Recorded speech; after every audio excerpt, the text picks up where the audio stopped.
She let a single dad and his daughter stay for one night, unaware he was the new CEO of her company.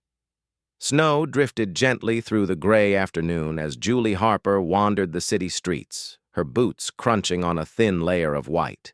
Her blonde hair, damp with snow, clung to her cheeks, but she didn't seem to notice. Her eyes were dull, unfocused. Her purse sagged from one shoulder, arms hanging loosely at her sides. People bustled past, laughing, talking, moving with purpose. Julie moved toward nothing. She stopped beside a snow-dusted bench outside a closed cafe and slowly sat down, her breath curling into the air. She stared at her gloved hands in her lap, lost beneath the weight of the day. That morning, she still had a job. She had arrived 23 minutes late, not because she'd overslept. She had been up since dawn, giving her mother insulin, heating soup, waiting for the nurse who never came. She rushed out the door with a guilty heart and trembling hands. Mr. Thomason had been waiting. "Julie, we need reliability. This is the third time. I had to care for my mom." She collapsed. "I'm sorry," he'd said, though he clearly wasn't. "But this is a business." And that was it. Now she sat adrift in the cold. "I'm trying," she whispered to no one. "I'm trying so hard." Then something shifted in the corner of her vision.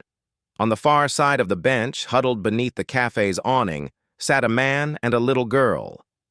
He had wrapped his coat around both of them, shielding the child, but it was thin, useless against this kind of cold.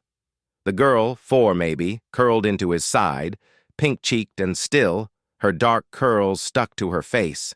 She looked up, and for a heartbeat, their eyes met. Julie's chest tightened.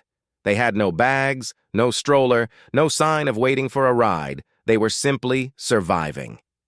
Julie looked away, heart pounding. "You don't know them. What if they're dangerous? You just lost your job. You have nothing to give." But then, like a whisper, her mother's voice came to her. "If you can still help someone when you have nothing left, that's when it means the most." She stood before she could think too long, her breath hitching. Snow crackled beneath her boots as she approached. The man looked up. His eyes were tired but kind, wearied, not threatening. "Hi," Julie said softly. I have a small apartment nearby. It's warm. I made soup earlier. If you need a place tonight." The man blinked, then looked at his daughter. He said nothing for a moment, then spoke quietly. "Are you sure?" Julie nodded. "Yes." He let out a long breath. "Thank you. Truly, we're grateful." Julie crouched to meet the child's gaze. "Hi there. I'm Julie. What's your name?" The girl pressed into her father's coat, then whispered, "Diane." Julie smiled. "Hi, Diane. Let's get you warm, okay?" The man stood, gently fixing Diane's coat. "I'm Matt," he said. "We won't stay long, just a night." Julie nodded again, leading them through the snow toward her apartment. Her chest still ached, but beneath the weight, something warm flickered. Hope. Julie's apartment was small but cozy, filled with the comforting scent of garlic and thyme from the soup she had made that morning, back when she still had hope for the day. The walls were lined with books and photos of her and her mother, a quiet testament to the life they had built together. Matt helped Diane out of her damp coat and shoes. Her socks were mismatched and worn thin. Julie noticed and offered a dry pair from her drawer. "Thank you," Matt said softly as he stood. Julie nodded and motioned to the couch. "You can rest here. I'll warm the soup." While she moved through the kitchen, Matt glanced around. The space was modest but clean, clearly cared for. Noticing a loose cabinet door, he crouched and adjusted the hinge until it stopped squeaking. Julie looked over. "You didn't have to," Matt gave a faint smile. "Old habit. Fixing things keeps my hands busy." She raised an eyebrow but let it go. Diane, now wearing one of Julie's oversized sweaters, tiptoed toward the kitchen. "It smells like a restaurant," the little girl said shyly. Julie smiled. It's just vegetable and barley, but thank you. Diane giggled and returned to the couch. Julie set 3 bowls on her small table, pouring the soup and adding a slice of bread to each. They sat down. Diane ate quietly, watching the adults with big, curious eyes. Matt took a spoonful, nodding. This is good. Cooking's cheaper than therapy, Julie said with a small smile. Matt chuckled under his breath. After a pause, Julie asked, So what do you do for work? Matt stirred his soup, avoiding her gaze. Took some time off, figuring things out. She didn't press. She knew that tone, that weight. I was going to Columbia, she offered. Full ride for journalism. Then Mom got sick. I stayed. Worked the front desk. Matt looked at her with something almost like admiration. That's not nothing. You chose someone over yourself. Julie blinked. It had been a long time since kindness didn't come wrapped in pity. What about you? She asked. I lost someone, he said quietly. After that, I wasn't sure who I was. Julie nodded. Yeah, I get that. After dinner, Diane asked to draw. Julie handed her a box of craft supplies from the closet. The girl settled on the rug, humming softly. Matt stood to gather dishes. Julie tried to stop him, but he insisted. While washing, he quietly fixed the loose faucet and adjusted a drawer that stuck. You always fix things? Julie asked. Matt gave a dry smile. Only when I can't fix the big stuff. Julie laughed for the first time that day. It startled her, but it felt good, like sunlight breaking through clouds. Later, she returned to the living room and found Diane cradling something small in her hands. I made this, she said, holding it out, a bracelet made from thin green wire and 2 plastic beads, uneven but carefully shaped. Julie knelt down. For me? Diane nodded. You're the first person who smiled at me today. Julie's chest tightened. She pulled the girl into a hug, holding her close as tears slid silently down her face. For the first time in a long while, she felt seen, needed, not because she could fix something, but because she had simply been kind. Matt watched from the couch. When their eyes met, he gave her a smile, small but honest. That night, after Diane fell asleep under a borrowed quilt, Julie sat quietly, turning the bracelet over in her hands before slipping it onto her wrist.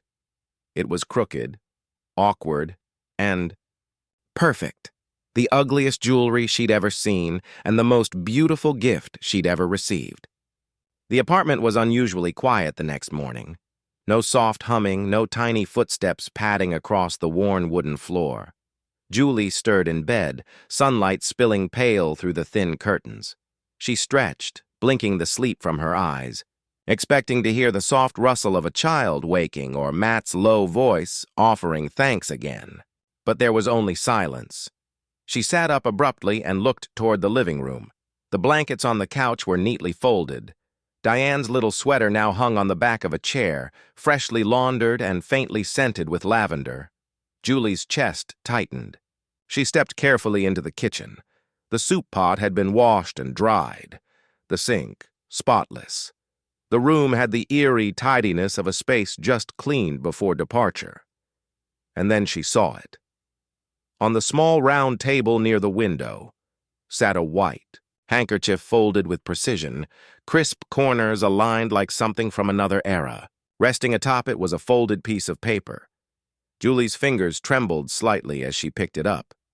The handwriting was strong, elegant, unmistakably male. Thanks. E. That was it.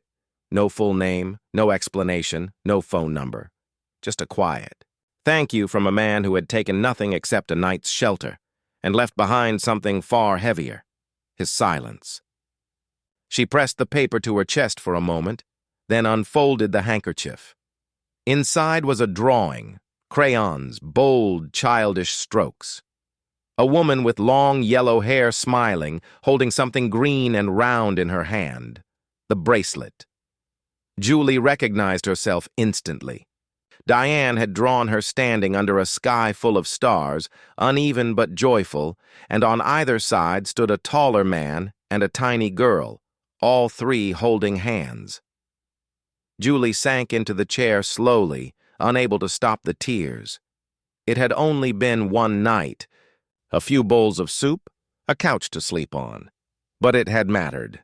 Enough for Diane to leave her this. She wiped her eyes, then glanced at the refrigerator.